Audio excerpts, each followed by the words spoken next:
कभी किसी पालतू जानवर को इतना प्यार किया है कि मतलब प्यार प्यार में ही उसकी हालत खराब कर दी हो? सोचिए, क्रीम केक, चॉकलेट, शाही डिनर, और ये सब एक छोटे से कुत्ते के लिए। हाँ। आज हम एक ऐसी ही मेडिकल मिस्ट्री सुलझाने वाली हैं। मरीज है एक छोटा सा कुत्ता ट्रिकी, जो अपने ही ऐशो आराम के बोझ तले दबा जा रहा है। और केस को सुलझा रहे हैं एक बहुत ही समझदार जानवरों के डॉक्टर मिस्टर हैरियट। बिल्कुल। और सबसे दिलचस्प बात तो ये है कि इस कहानी का नाम है अ ट्रायम्फ ऑफ सर्जरी, मतलब सर्जरी की जीत। हाँ। जबकि पूरी कहानी में एक भी बार चाकू छुरी का इस्तेमाल ही नहीं होता, तो फिर ये आखिर किस सर्जरी की जीत है? चलिए आज इसी की गहराई से पड़ताल करते हैं। बिल्कुल। तो कहानी शुरू होती है डॉक्टर हैरियट से। वो अपनी कार चला रहे हैं और अचानक उनकी नजर सड़क पर पड़ती है। और वहाँ कौन था? मिसेस पम्फ्रे और उनके साथ उनका छोटा कुत्ता ट्रिकी। और ट्रिकी को देखकर वो अपनी गाड़ी रोक लेते हैं, क्योंकि उसकी हालत मतलब कोई भी चौंक जाएगा। कैसा दिख रहा था वो? वो किसी कुत्ते जैसा कम और एक फूले हुए सॉसेज जैसा ज्यादा लग रहा था। अच्छा। हाँ, जिसके चारों कोनों पर बस पैर लगा दिए गए हों। उसकी आंखें खून की तरह लाल थीं। और वो मुश्किल से चल पा रहा था। डॉक्टर हैरियट तुरंत समझ जाते हैं कि मामला गड़बड़ है। वो मिसेस पम्फ्रे से पूछते भी हैं कि क्या उन्होंने ट्रिकी का मीठा खाना बंद किया, जैसा उन्होंने पहले सलाह दी थी। और मिसेस पम्फ्रे का जवाब वो तो क्लासिक है। हाँ, वो कहती है मैंने कोशिश तो की थी, पर ये कमजोर लग रहा था। उन्हें लगता है कि ट्रिकी कुपोषण का शिकार है। एग्जैक्टली। इसीलिए वो उसे खाने के बीच में भी माल्ट और कॉडलियन ऑयल देती हैं और रात में हॉर्लिक्स, ताकि उसे अच्छी नींद आए। यहीं पर कहानी का सबसे बड़ा साइकोलॉजिकल पहलू सामने आता है। क्या? मिसेस पम्फ्रे का जो प्यार है वो असल में ट्रिकी की जरूरत पूरी नहीं कर रहा, बल्कि शायद उनकी अपनी अकेलेपन की जरूरत को पूरा कर रहा है। वो अपने प्यार को ट्रिकी पर थोप रही हैं। सही बात है। उन्हें लगता है ज्यादा खिलाना ही प्यार है। वो मानती हैं कि ट्रिकी को क्रीम केक और चॉकलेट्स बहुत पसंद हैं, इसलिए वो उसे मना ही नहीं कर पाती। डॉक्टर हैरियट को तो देखते ही समझ आ जाता है कि ट्रिकी की असली और एकमात्र गलती है उसका लालच। उसे कभी भी खाने के लिए ना कहना नहीं आता। बिल्कुल नहीं।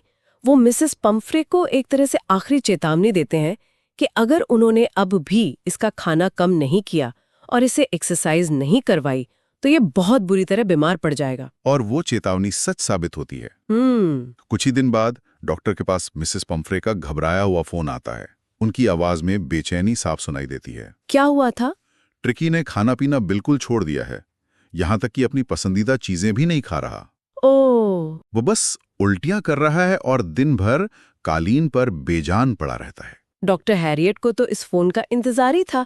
उन्होंने अपना प्लान पहले से ही बना रखा था। वो जानते थे कि ट्रिकी का इलाज उस घर में रहकर नहीं हो सकता। हाँ, तो वो बहुत शांति से लेकिन मजबूती से कहते हैं, अब एकमात्र रास्ता यही है कि इसे लगभग 2 हफ्तों के लिए अस्पताल में भर्ती किया जाए, ताकि मैं इसे अपनी निगरानी में रख सकूं। ये सुनना था कि मिसेस पम्फ्रे लगभग बेहोश हो गईं। उन्हें लगा कि ट्रिकी उन्हें देखे बिना एक दिन भी नहीं रह पाएगा, वो तो मर ही जाएगा। लेकिन डॉक्टर अपनी बात पर अड़े रहे। यहाँ उनका तजुर्बा बोल रहा था। बिल्कुल। वो जानते थे कि कभी-कभी कठोर दिखना ही सबसे बड़ी दया होती है। उन्होंने साफ कह दिया कि देरी करने का कोई फायदा नहीं है और वो उसे लेने खुद आ रहे हैं। और अब आता है कहानी का मेरा सबसे पसंदीदा हिस्सा। कौन सा? जब डॉक्टर ट्रिकी को लेने पहुंचते हैं तो जो नजारा होता है वो देखने लायक है। अच्छा। घर के सारे नौकर चाकर भाग दौड़ में लग जाते हैं। कोई ट्रिकी का दिन का बिस्तर ला रहा है, कोई रात का बिस्तर, उसके पसंदीदा कुशन, खिलौने, रबर के रिंग्स। नाश्ते का कटोरा अलग, लंच का अलग, डिनर का अलग, ये सब गाड़ी में भरा जाने लगता है। हाँ, ऐसा लगता है जैसे किसी महाराजा को विदा किया जा रहा हो। डॉक्टर हैरियट अपनी गाड़ी में ये सब देखकर घबरा जाते हैं कि इतना सामान उनकी कार में आएगा कैसे। वो समझ जाते हैं कि अगर और रुके तो ये लोग पूरी अलमारी ही गाड़ी में डाल देंगे। तो वो जल्दी से ट्रिकी को एक कंबल में लपेटकर अपनी गाड़ी की तरफ भागते हैं। पीछे से मिसेस पम्फ्रे और पूरा स्टाफ रो रहा होता है। हाँ, और जाते जाते मिसेस पम्फ्रे गाड़ी में उसके ढेरों कोट फेंकती हैं। डॉक्टर को शीशे में से दिखता है कि सब रो रहे हैं। ये सीन जितना मजेदार है उतना ही ये भी दिखाता है कि मिसेस पम्फ्रे का प्यार कितना हद से ज्यादा था। बिल्कुल। अब ट्रिकी पहुंचता है सर्जरी यानी डॉक्टर के क्लिनिक पर। वहां घर के बाकी कुत्ते उसे घेर लेते हैं, उसे सूंघते हैं और फैसला सुना देते हैं कि ये एक बेहद बोरिंग चीज है और उसे छोड़कर चले जाते हैं। ट्रिकी बस बेजान सा कालीन पर पड़ा रहता है। और यहीं से डॉक्टर हैरियट का अनोखा इलाज शुरू होता है। कोई दवा नहीं, कोई इंजेक्शन नहीं। पहले 2 दिन ट्रिकी को खाने के लिए एक दाना तक नहीं दिया गया, सिर्फ और सिर्फ पानी, जितना वो पी सके। यही तो कॉमन सेंस की जीत है। बिल्कुल। डॉक्टर जानते थे कि ट्रिकी के शरीर में इतना ज्यादा खाना पहले से ही है कि उसे ऊर्जा के लिए और खाने की जरूरत ही नहीं है। उसे जरूरत थी अपने सिस्टम को साफ करने की। हाँ, दूसरे दिन के अंत तक वो आसपास की चीजों में थोड़ी दिलचस्पी दिखाने लगता है। और तीसरे दिन असली जादू होता है। क्या होता है? जब बाकी कुत्तों को खाने के लिए बुलाया जाता है तो ट्रिकी भी उनकी आवाज सुनकर बाहर आता है। वो देखता है कि सब कुत्ते कैसे झपटकर अपना अपना खाना खा रहे हैं। उसके लिए भी एक अलग कटोरा रखा जाता है और इस बार वो दूसरे कुत्तों के साथ धक्का मुक्की करके अपने हिस्से के खाने तक पहुंचता है। ये एक बहुत बड़ा बदलाव है। बहुत बड़ा। वो कुत्ता जो घर पर एक इशारे पर खाना पाता था, अब अपने खाने के लिए लड़ रहा था। और बस उसकी रिकवरी बहुत तेजी से होने लगती है। अब उसे किसी दवाई की जरूरत नहीं थी। वो दिन भर दूसरे कुत्तों के साथ दौड़ता, खेलता, लड़ता, वो उस झुंड का एक हिस्सा बन गया था। उसने जिंदगी में कभी ऐसा मजा नहीं किया था। उधर मिसेस पम्फ्री की हालत खराब थी। वो दिन में दर्जनों बार फोन करके बस एक ही सवाल पूछती, क्या उसके कुशन ठीक से बदले जा रहे हैं? क्या उसे सही मौसम के हिसाब से कोट पहनाया जा रहा है? हाँ, और डॉक्टर इन सवालों को टालकर बस इतना बताते थे कि वो खतरे से बाहर है और तेजी से ठीक हो रहा है। और जैसे ही मिसेस पम्फ्रे ने ये शब्द सुना कि वो कॉन्वलेसिंग है, यानी ठीक हो रहा है, उन्होंने सोचा कि इसे अब ताकत की जरूरत होगी। तो उन्होंने 2 दर्जन ताजे अंडे रोज भेजना शुरू कर दिए। और डॉक्टर और उनके साथी नाश्ते में उन अंडों का मजा लेने लगे। अंडे तो बस शुरुआत थी। जब उन्हें लगा कि ट्रिकी का खून बढ़ाना चाहिए तो उन्होंने वाइन की बोतलें भेजनी शुरू कर दी। अब तो डॉक्टर हैरियट और उनके स्टाफ के लिए दावत का माहौल हो गया। लंच से पहले 2 ग्लास वाइन और लंच के साथ भी। और हद तो तब हो गई जब ट्रिकी को और मजबूत करने के लिए ब्रांडी की बोतलें आने लगीं। अब डॉक्टर की शामें भी शानदार हो गईं। आग के पास बैठकर ब्रांडी पीना, ये सब ट्रिकी के नाम पर हो रहा था। यहाँ लेखक ने बहुत मजेदार तरीके से दिखाया है कि डॉक्टर भी इंसान हैं। वो मजाक में सोचते हैं, काश ट्रिकी को हमेशा के लिए एक परमानेंट गेस्ट बनाकर यहीं रख लें। ये एक हल्की फुल्की बात है, लेकिन ये दिखाती है कि मिसेस पम्फ्रे की दुनिया असलियत से कितनी दूर थी। बिल्कुल। वो सोच रही थी कि यह सब उनके प्यारे ट्रिकी को मिल रहा है, जबकि असल में ये चीजें उसे और बीमार कर देती। लेकिन डॉक्टर जानते थे कि वो बहुत परेशान है और ट्रिकी से दूर नहीं रह सकती। इसलिए 2 हफ्ते पूरे होते ही उन्होंने मिसेस पम्फ्रे को फोन किया। उन्होंने बस इतना कहा, ट्रिकी बिल्कुल ठीक हो गया है, आप आकर उसे ले आ सकती हैं। और कुछ ही मिनटों में एक बहुत लंबी, काली चमकती हुई गाड़ी क्लिनिक के बाहर आकर रुकी। मिसेस पम्फ्रे अंदर बहुत घबराई हुई बैठी थीं। उन्हें शायद अब भी यकीन नहीं हो रहा था। डॉक्टर ट्रिकी को अपनी गोद में उठाकर बाहर लाए। जैसे ही ट्रिकी ने अपनी मालकिन को देखा, वो डॉक्टर की गोद से छलांग लगाकर सीधा मिसेस पम्फ्रे की गोद में जा बैठा और उन्हें पागलों की तरह चाटने लगा। वो भौंक रहा था, खुशी दिखा रहा था। और मिसेस पम्फ्रे की आंखों से खुशी के आंसू बहने लगते हैं। वो कांपते हुए होठों से डॉक्टर हैरियट से कहती हैं, ओह मिस्टर हैरियट, मैं आपका शुक्रिया कैसे अदा करूं? This is a Triumph of surgery. और यहीं पर कहानी का शीर्षक अपने सही मायनों में सामने आता है। ये व्यंग्यात्मक है, आयरॉनिक है। बिल्कुल। मिसेस पम्फ्रे को लगता है कि उनके कुत्ते पर कोई बहुत बड़ा जटिल ऑपरेशन हुआ है, कोई मेडिकल चमत्कार हुआ है। वो इस तेजी से हुए बदलाव को किसी सर्जरी की कामयाबी मानती हैं। जबकि असल में जीत किसकी हुई? जीत हुई कॉमन सेंस की। जीत हुई अनुशासन की। जीत हुई 2 दिन के उपवास की और बाकी कुत्तों के साथ खेलने कूदने की। असली सर्जरी तो ट्रिकी की जीवन शैली को बदलना था, ना कि उसके शरीर को काटना। डॉक्टर हैरियट की सबसे बड़ी कामयाबी यही थी कि उन्होंने बीमारी की जड़ पर वार किया, न कि सिर्फ लक्षणों पर। बिल्कुल। अगर हम किरदारों को देखें तो तीनों अपने आप में बहुत खास है। मिसेस पम्फ्रे से शुरू करते हैं। अमीर हैं, अकेली हैं और बेहद प्यार करने वाली हैं। लेकिन उनका प्यार नासमझी भरा है।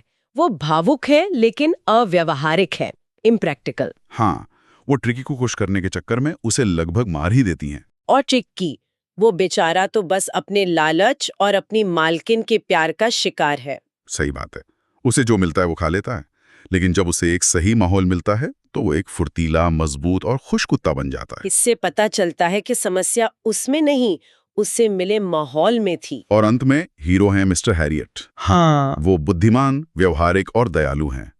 वो चतुराई से स्थिति को संभालते हैं। वो मिसेस पम्फ्रे से सीधे सीधे बहस नहीं करते, बल्कि एक्शन लेते हैं। और वो जानते हैं कि कब नरम होना है और कब सख्त।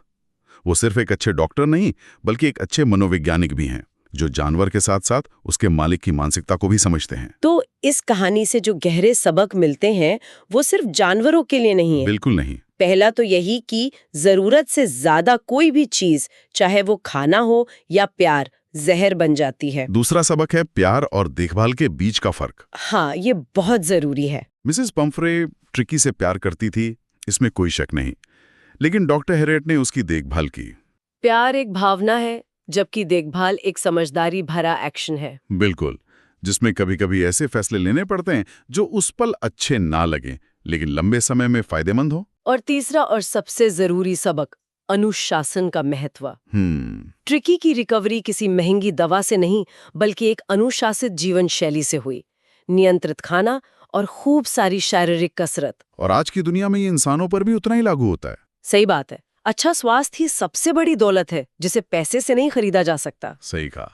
अब अगर कोई इस कहानी को परीक्षा के नजरिए से देख रहा हो, तो कुछ बातें खास तौर पर ध्यान में रखनी चाहिए। हाँ, ये जरूरी है। जैसे अगर सवाल आता है कि मिसेस पम्फ्रे ट्रिकी की बीमारी के लिए कैसे जिम्मेदार थी, तो साफ साफ बताना होगा कि उनके जरूरत से ज्यादा लाड़ प्यार और उसे लगातार खिलाते रहने की आदत ही असली कारण थी। और ये भी कि उन्होंने डॉक्टर की सलाह को नजरअंदाज किया। एग्जैक्टली। या एक सवाल ये भी बन सकता है कि डॉक्टर हैरियट ने ट्रिकी का इलाज कैसे किया? तो जवाब में ये बताना बहुत जरूरी है कि इलाज दवाइयों से नहीं, बल्कि प्राकृतिक तरीकों से किया गया। मतलब 2 दिन का उपवास, भरपूर पानी और दूसरे कुत्तों के साथ खुली एक्सरसाइज। और हाँ, शीर्षक अ ट्रायम्फ ऑफ सर्जरी की सार्थकता पर सवाल आना लगभग तय है। तो यहाँ आयरनी या व्यंग्य वाले पहलू पर जोर देना होगा। बिल्कुल, बताना होगा कि मिसेस पम्फ्रे की नज़र में ये एक मेडिकल जीत थी, लेकिन असल में ये डॉक्टर हैरियट के व्यवहारिक और समझदारी भरे दृष्टिकोण की जीत थी। कहानी में कुछ शब्द भी हैं जो शायद मुश्किल लगें, जैसे लिस्टलेस। लिस्टलेस का मतलब है सुस्त या जिसमें कोई ऊर्जा ना हो। और डिस्ट्रॉट। डिस्ट्रॉट का मतलब है बहुत ज्यादा परेशान या बेचैन। एक और था स्क्रिमेज। स्क्रिमेज का मतलब है खेल खेल में होने वाली धक्का मुक्की, जैसा कुत्ते आपस में करते हैं। अच्छा, और कॉन्विलेसिंग? उसका मतलब है बीमारी से ठीक होने की प्रक्रिया। इसी शब्द को सुनकर तो मिसेस पम्फ्रे ने अंडे भेजने शुरू कर दिए थे। सही।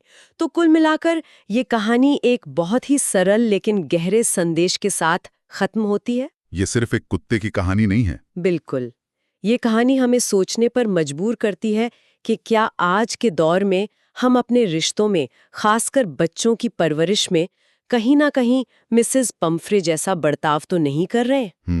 हर जिद पूरी करना, उन्हें मेहनत और अनुशासन की असल कीमत से दूर रखना, क्या ये सच में प्यार है? और सोचने वाली बात यही है कि इस तरह का प्यार और दुलार लंबी दौड़ में उनके लिए एक ट्रायम्फ यानी जीत साबित होगा, या फिर ट्रिकी की बीमारी की तरह एक समस्या बन जाएगा जिसका इलाज करने के लिए उन्हें किसी बाहरी डॉक्टर की जरूरत पड़ेगी।